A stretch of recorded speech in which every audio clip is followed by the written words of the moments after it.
For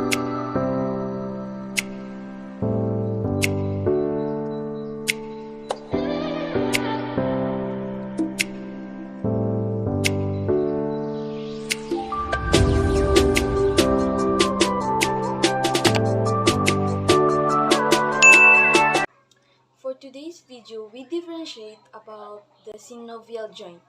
First is the ball and socket joint, the hinge joint, the saddle joint, the pivot joint, condyloid joint, and the plane joint. Ball and socket joint. Ball and socket joint, also called spheroidal joint.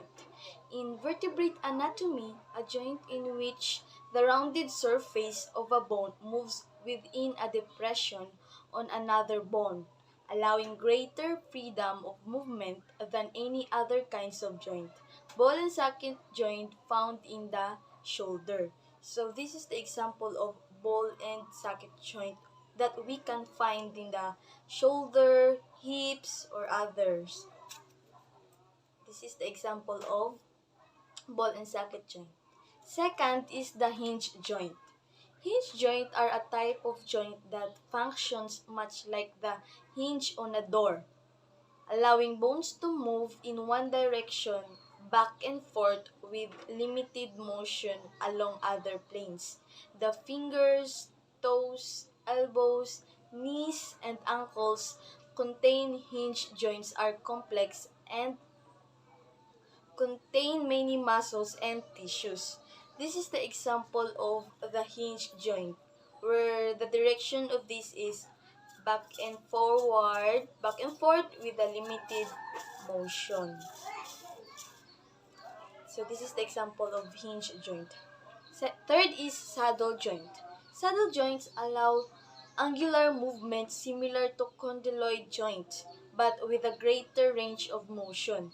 An example of saddle joint is the thumb joint, which can move back and forth and up and down, but more freely than the wrist or fingers.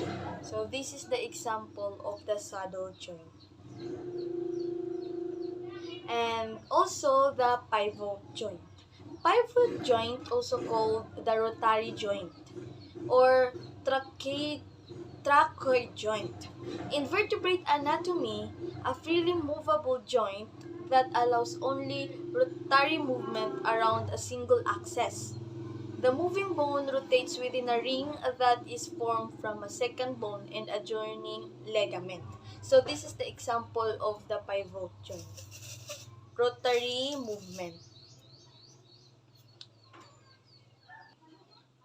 Fifth is the condyloid joint.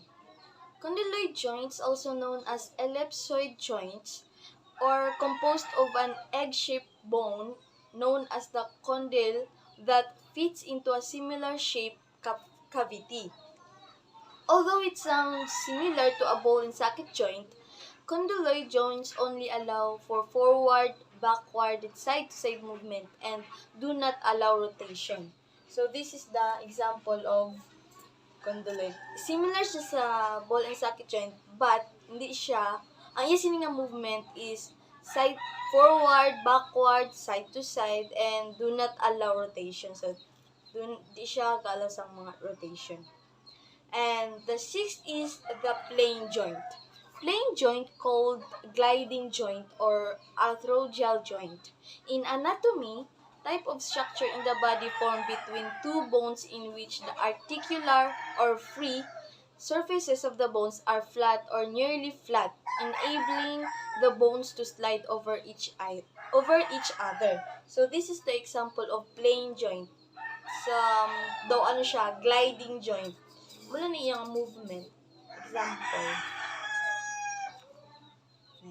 So that is the example of synovial joint.